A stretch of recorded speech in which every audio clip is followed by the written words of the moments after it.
Hi everybody. In today's class, we are going to study the introduction and morphology of frog.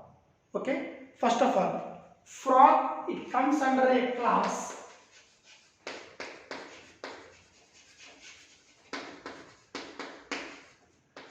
amphibia. Why? Because it can live both on land as well as in fresh water. So as it can live on land as well as fresh water, okay, it comes under the class amphibia and it comes under the phylum Chordata.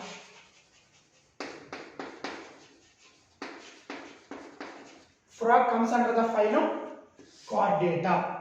Okay, and the common species of frog present in India is Rana tigrina. The common species of frog present in India is Rana tigrina.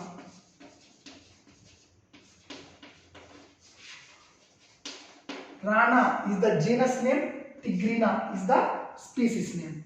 Okay, so it comes under the class amphibia, it comes under the phylum Chordata, and the common species of frog present in India is Rana tigrina. Understood? Now, here frog cannot maintain constant body temperature. So it is a cold-blooded animal, or we can say that it is a poikilotherm. It is a cold-blooded animal, or we can say it is a poikilotherm. Why? Because it cannot maintain constant body temperature and its body temperature changes according to the outside temperature. So frog is a cold-blooded animal or poikilothermic animal. Next, the frog has the ability to change color. The frog has the ability to change color according to environment.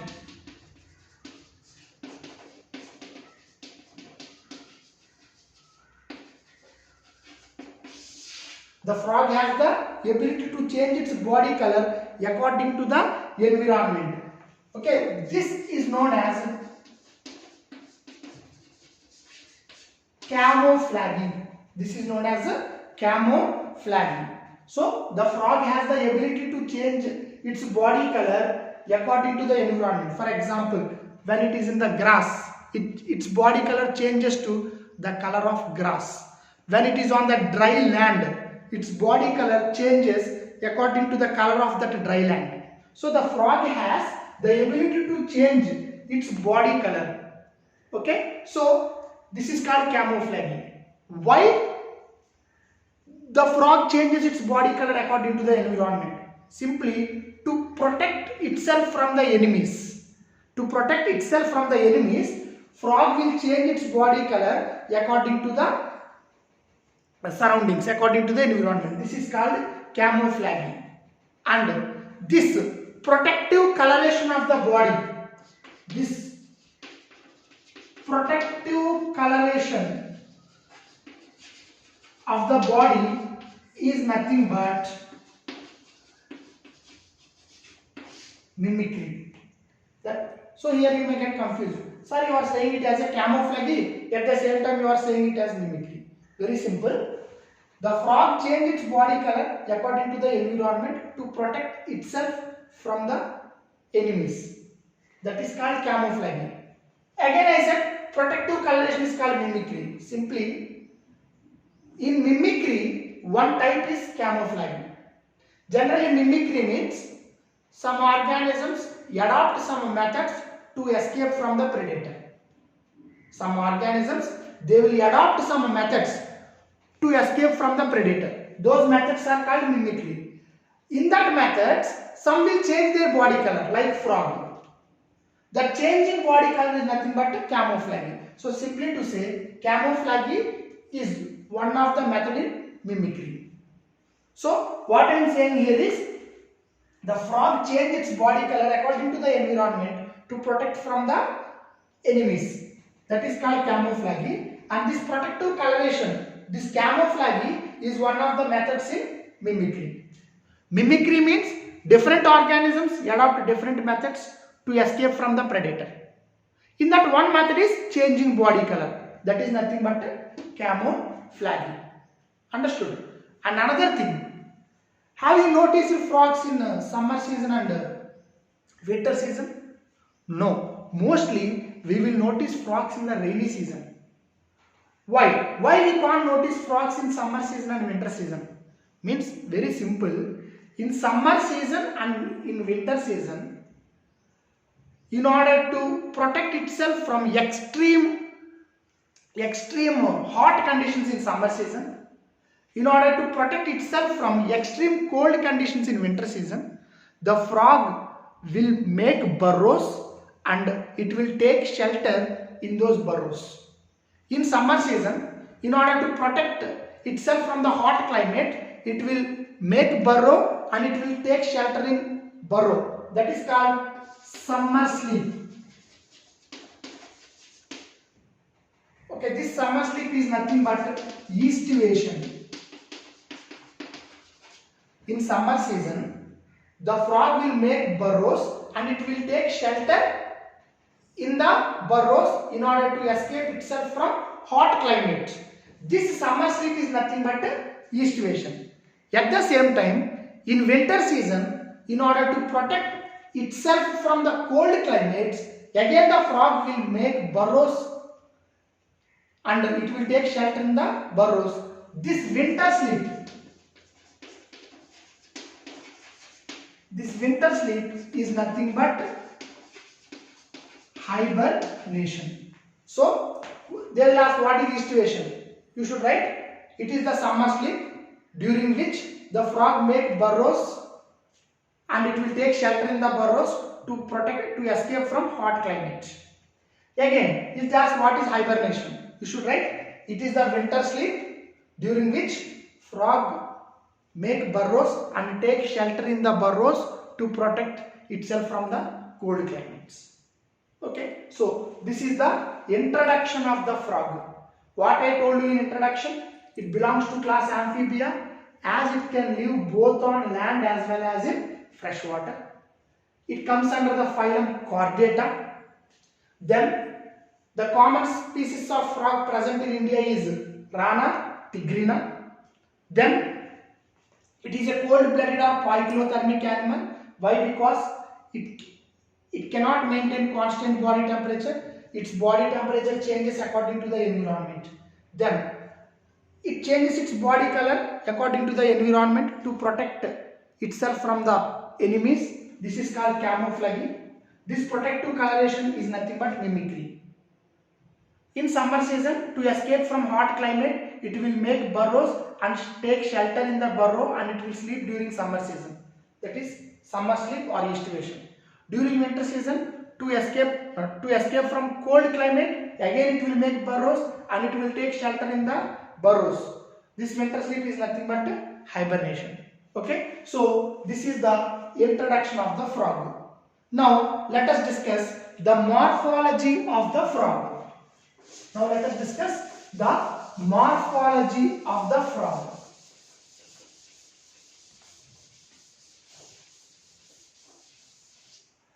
Okay, so here it is the rough diagram showing the morphology of the frog. Okay, if you touch the skin of the frog, you might have experienced it. It is moist in condition. The skin is moist, smooth and slippery.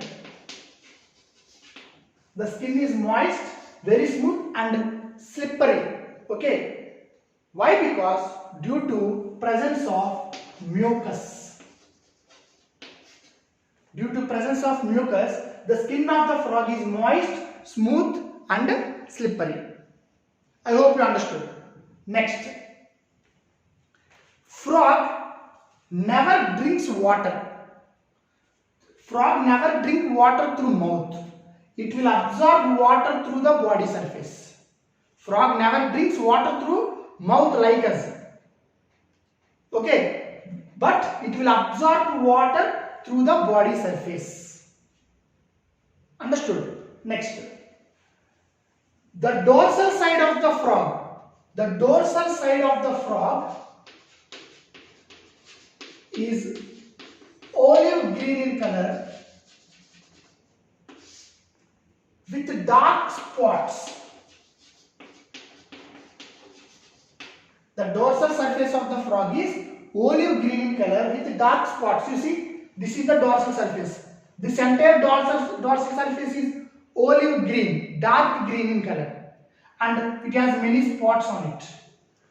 And the ventral surface of the frog is pale yellow in color. This surface is pale yellow in color. So the dorsal surface of the frog is olive green in color with many irregular spots on it. The ventral surface, that is this surface, the ventral surface of the frog is pale yellow in color. Okay, next. The body of the frog is divisible into head and trunk. The body of the frog is divided into head and trunk. No neck, no tail. Neck is absent, tail is absent. Only the body is divided into head and trunk. You see, this is the head region. This region is head region, and this region is trunk region. This region trunk, this is head. No neck, no tail. Okay. Now, in the head region, there is a mouth. In the head region, there is a mouth. Okay. Above the mouth, there is a pair of nostrils. Above the mouth, there is a pair of nostrils. For example, if it is the head region, if it is the mouth, above the mouth, there is a pair of nostrils like this. So, the body is divisible into head and trunk. Neck and tail are absent. Then, in the head region, there is a mouth. In the head region, there is a mouth. And this mouth, above the mouth, there is a pair of nostrils. There is a pair of nostrils. Then, in the head region, there is a bulged eye. In the head region, there is a bulged eye. This is the bulged eye. And the bulged eye is covered by, this is the eye. The bulged eye is covered by a membrane. The bulged eye is covered by a membrane. This membrane is called nictitating membrane.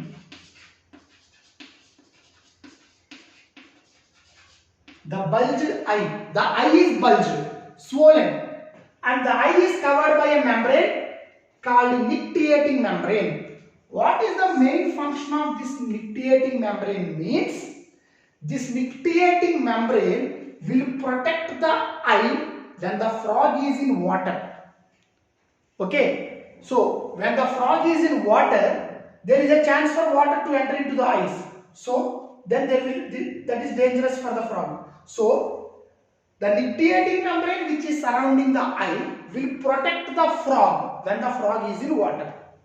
Okay, so now this is the eye, and the eye is covered by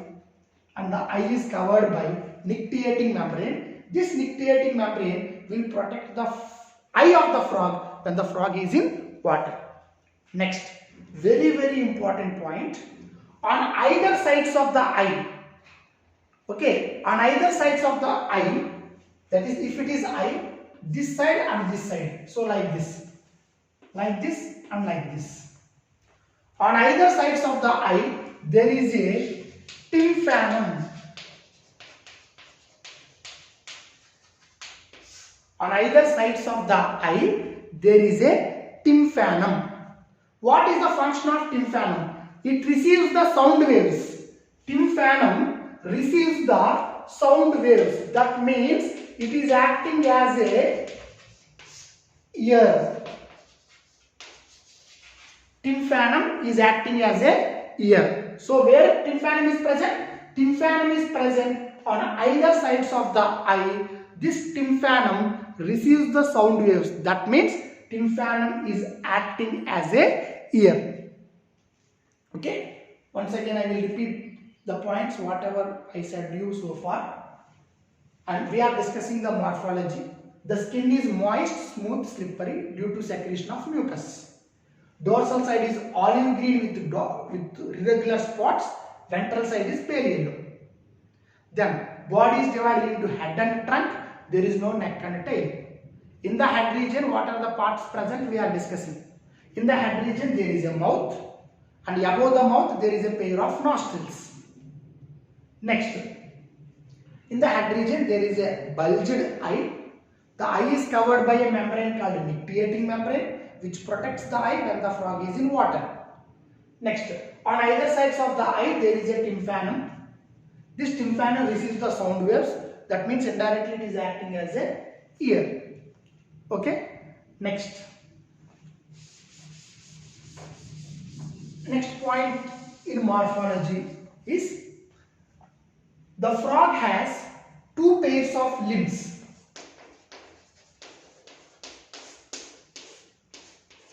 The frog has two pairs of limbs. One pair is called forelimbs, another pair is called hind limbs. So here, very important thing, this is the forelimb, this is the hind limb.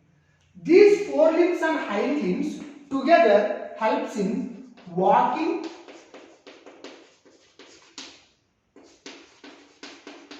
leaping and in burrowing. Walking means for walking, leaping means from jumping. You know, frog can jump for a certain distance. So it helps in leaping and it helps in burrowing.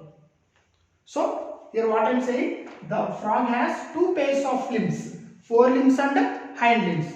These forelimbs and hind limbs together involved in walking, leaping and burrowing. Now, what is the main difference between forelimbs and hind limbs? Remember, hind limbs have 5 digits. Hind limbs have 5 digits like this: 1, 2, 3, 4, 5. The hind limbs have 5 digits. They are larger and muscular. That means more muscles are present. These hind limbs are large and they contain 1, 2, 3, 4, 5 digits. But when it comes to forelimbs, these are small and contains only 4 digits. Contains only 4 digits like this: 1, 2, 3, 4. Of course, the function of forelimbs and hind limbs is same, but their structure is different. Forelimbs have 4 digits and the forelimbs are small. Hind limbs have 5 digits, they are large, they are muscular. Okay, and in certain foreign countries like China and Japan, the hind limbs are large and muscular, no? So they are used to prepare kebab. Yes, these hind limbs are used for cooking. Okay, so this is the main difference between the forelimbs and the hind limbs. And I told you the forelimbs have 4 digits, hind limbs have 5 digits. These digits helps in swimming. These digits helps in swimming. Okay, and another thing, frog is a sexually dimorphic organism. Frog is a sexually dimorphic organism.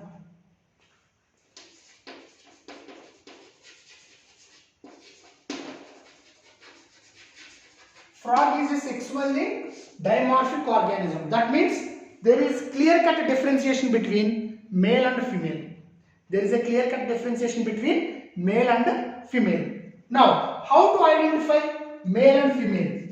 In case of, there are 2 points which helps us to identify male frog from female frog. First, in male frog, they have vocal sacs to produce sounds. Actually, in rainy season, we will hear some sounds from frog. No? Those sounds are made by the male frogs with the help of vocal sacs. Okay? And second point, in the forelimbs, I told you forelimbs have 4 digits. In the first digit of forelimbs, they have a pad-like structure. Okay? In the first digit of forelimbs, in case of male frog, in the first digit of forelimb, there is a pad-like structure. This pad-like structure is called copulation pad or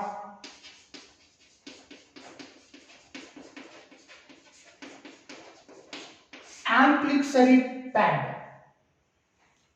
These pads helps in copulation, mating during sexual intercourse. They are useful. We will discuss during reproduction in frog.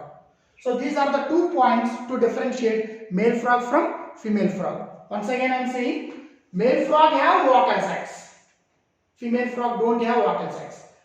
In the forelimbs of male frog, that means the first digit, there is a pad-like swelling. This is called copulation pad or ambulatory pad. Okay, which helps in copulation. These pads are absent in female frogs. So these are the 2 differentiating points which can differentiate male frog from that of the female frog. So overall, this is about the morphology of the frog. In the next session, we will discuss the digestive system of the frog. Thank you, my dear students. Have a nice day.